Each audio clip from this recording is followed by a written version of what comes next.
in terms of what activation is possible on the supply side that hasn't been there before really comes down to the changes that we have seen in infrastructure and computing power.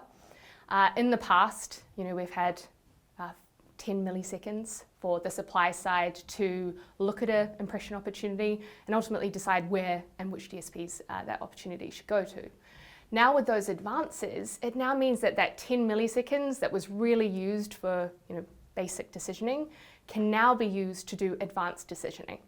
And that is key in terms of being able to enable buyers to be able to decision earlier within the transaction, add intelligence earlier, so looking for more quality, looking for their audiences and ultimately driving business outcomes, and enhancing the impression opportunity before it even gets to the buy side. Traditionally, curation has attempted to address that decisioning aspect of the job. Does sell-side decisioning transform curation?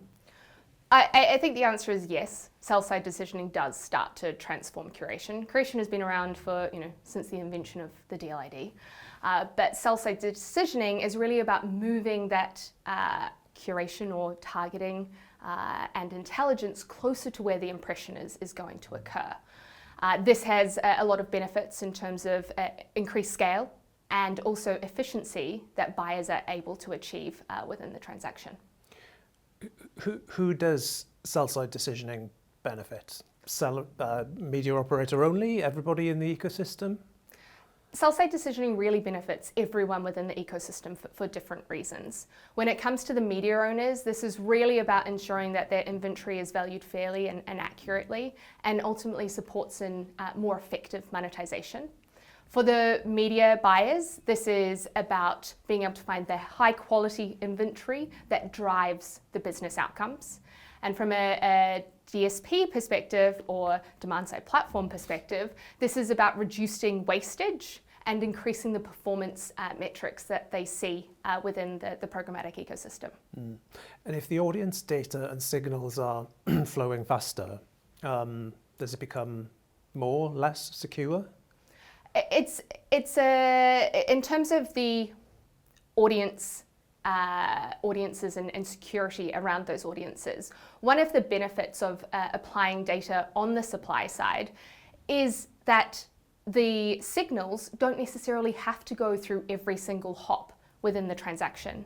There is the ability to restrict or control those signals within the supply side, whereby the activation across these fragmented signals that we see today from the likes of commerce media or contextual signals from retail customers or the custom bidding algorithm companies. By applying it on the supply side, there is the ability to contain it within that and not needing to pass on those signals and potentially increase further signal loss throughout the transaction.